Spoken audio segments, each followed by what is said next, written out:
یہ پاکستان کے ساتھ انہوں نے بڑا گھناؤنا مذاق کیا اور آج پاکستان کو خدا نہ خاصا تباہی کے دہانے لاگے کھڑا کر دیا ہے انہی بینچز کے فیصلوں نے.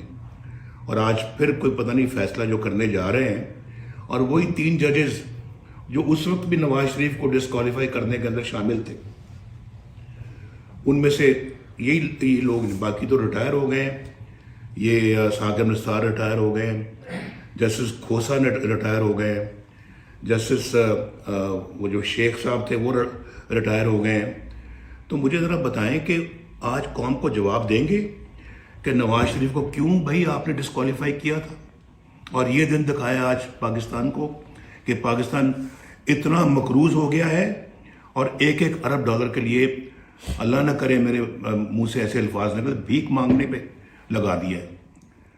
اس وقت تو ہم نے IMF کو خیر بات کہہ دیا تھا, ہم نے کہا تھا تھینک یو ویری مچ, بہت اچھا, بس ہمارا ملک کتنا اچھا چل رہا تھا, اور ہم خواب دیکھ رہے تھے کہ انشاءاللہ پاکستان آئندہ آنے والے چند سالوں میں دنیا کے 10-20 جو سب سے ترقی یافتہ ملک ہیں ان میں شامل ہو جائے گا.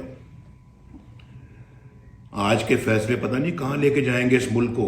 ابھی جو فیصلہ کرنے جا رہے ہیں بھائی, بچو اس فیصلے سے, جو کر سکتے ہو کرنا چاہیے آپ کو, کھڑے ہو جائیں آپ. اپنا جو ہے نا وہ ایسے لوگوں کے خلاف جو پاکستان کو تباہی کے کنارے پہنچانا چاہتے ہیں, کہاں لے کے جائیں گے مجھے سمجھ نہیں آتی. اس فیصلہ, اگر یہ فیصلہ خدا نخواستہ آیا, ڈالر آپ کا 500 روپے ہو جائے گا. اور آج مجھے بتائیں, میں ابھی بھول گیا کہ چھوٹی چھوٹی بچیوں کی, غریب بچیوں کی شادی ہوتی ہے, ایک تولہ جو میرے زمانے میں جو 50,000 روپے تولہ ملتا تھا, آج 2,07,000 روپیہ پہ پہنچ چکا ہے.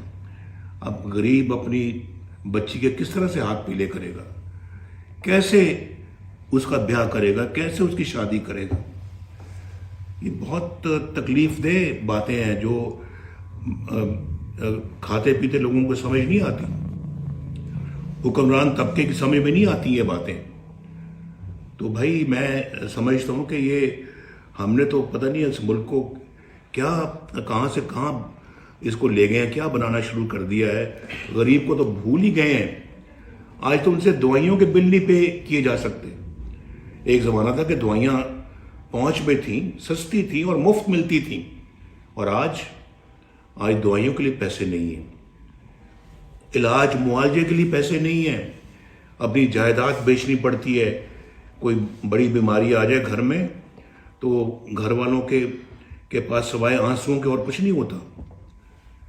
یہ پتہ نہیں کیوں نہیں یہ سیاست ہو رہی ہے یہاں پہ. ایک بندے کی خاطر آپ جو ہے نا وہ اس طرح کے فیصلے سناتے ہیں, اور آپ کو کوئی خیال نہیں ہے آج تک کبھی آپ نے اس بات کا سو موٹو لیا کہ ابھی جسٹس شوکت صدیقی نے جو باتیں کی ہیں, اور پھر ابھی یہ جو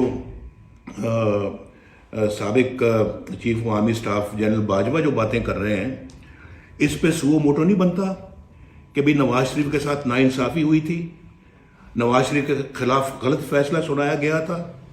تو بہت بندے کہ تو ہر بندہ یہ کہہ رہا ہے, لیکن اس کا کوئی سو موٹو نہیں لیتا.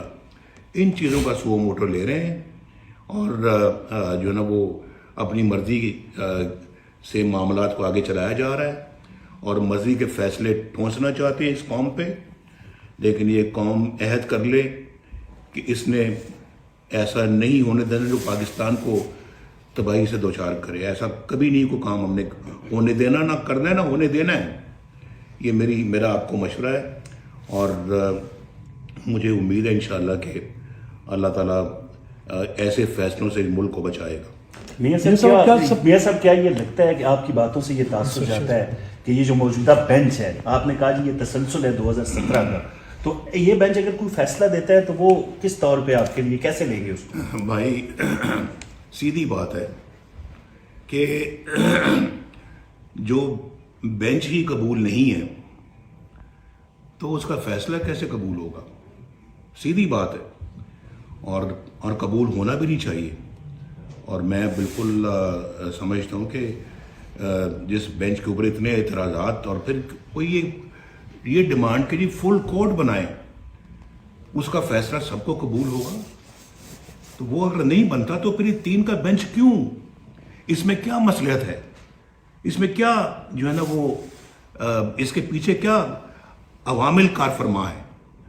یہ میرا خیال ہے کہ پوری قوم کو سمجھنے کی ضرورت ہے. میاں صاحب کو کہا یہ کیا چیز ہے پھر؟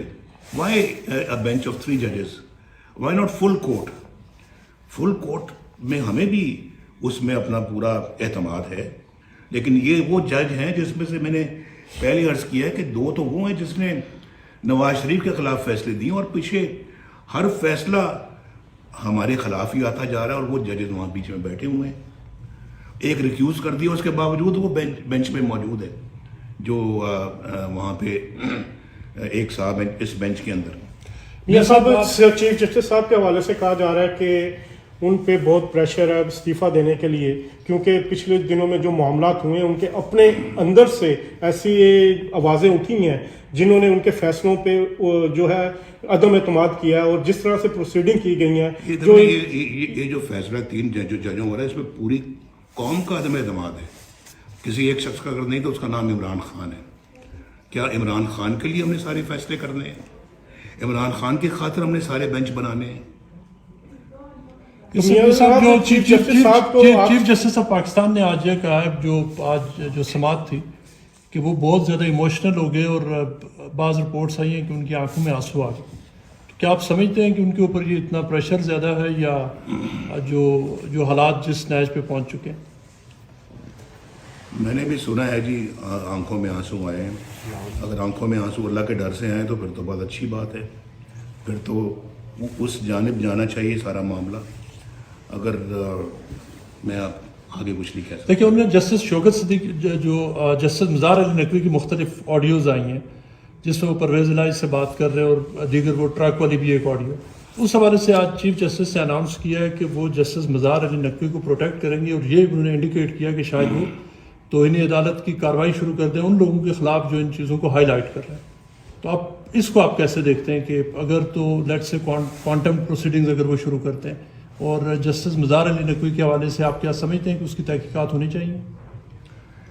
جسٹس مزار علی نقوی کا کیس تو میرا خیال ہے کہ سپریم جوڈیشل کونسل میں جانا چاہیے، اور انہوں نے جو کہا ہے اور جو ان کے بارے میں شواہد آئے ہیں اس کی پوری جو ہے نا وہ آڈیو لیکس بھی ہیں، ویڈیو لیکس بھی ہیں، تو یہ میرا خیال ہے کہ ایک فٹ کیس ہے احتساب کے حوالے سے. تو میرا خیال ہے کہ اس میں تو کوئی شبہ ہی نہیں ہونا چاہیے. اور پھر a man is known by the company he keeps. انسان اپنے دوستوں سے پہچانا جاتا ہے.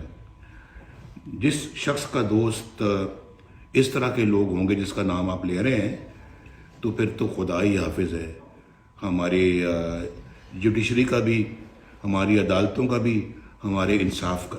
میاں صاحب، کیا سپریم کورٹ آف پاکستان کے جو دیگر ججز ہیں کیا وہ اتنی اہمیت نہیں رکھتے کہ جس طرح وہ ایک طرف صدا بلند کر رہے ہیں کہ ناانصافی ہو رہی ہے؟ آپ کے جو سوال کے مزید جواب جی، ایک وہ جج ہمارے ہیں شوکت صدیقی صاحب، انہوں نے جو کہا ہے اس کی تو پھر کم از کم تحقیقات کر لیتے. ان کو تو نکال کے باہر کیا کیونکہ وہ بات وہ کر رہے تھے جو کہ ثاقب نثار کے مزاج کے خلاف تھی، لیکن بات سچ تھی. ان کو انصاف دینے کی بجائے ان کو سرے سے فارغ کر دیا. جہاں انصاف کا یہ معیار ہو تو اس نظام انصاف کا خدا حافظ. اچھا، ثاقب نثار صاحب اور فیاض حمید صاحب کے بارے میں کہا جا رہا ہے کہ وہ ابھی بھی ایکٹیو ہیں اور جوڈیشری کے کئی ججز سے ان کے رابطے بھی ہیں اور وہ مینیج کر رہے ہیں. کیا آپ سمجھتے ہیں کہ اس وقت جو موجودہ بینچ ہے یہ ایک سیاسی پارٹی بن چکا ہے، اور ان حالات میں ملک میں اگر انتخابات ہوتے ہیں تو وہ مزید خرابی کا باعث بنیں گے؟ آپ نے ثاقب نثار صاحب کی بھی آڈیو لیک سنی ہوگی. وہ میرے ہے ان کے بارے میں میرے جواب سے زیادہ اہمیت رکھتی ہے. وہ سن لیں تو پھر آپ کو پتہ لگ جائے کہ ثاقب نثار صاحب کیا کر رہے ہیں. اور ثاقب نثار صاحب کی وہ بھی آڈیو لیک ہے جس میں انہوں نے کہا ہے کہ نواز شریف کو اور مریم کو سزا دینی ہے، عمران خان کو لانا ہے. جب وہ چیف جسٹس تھے انہوں نے یہ بات کہی. اس کی بھی میرا خیال ہے کہ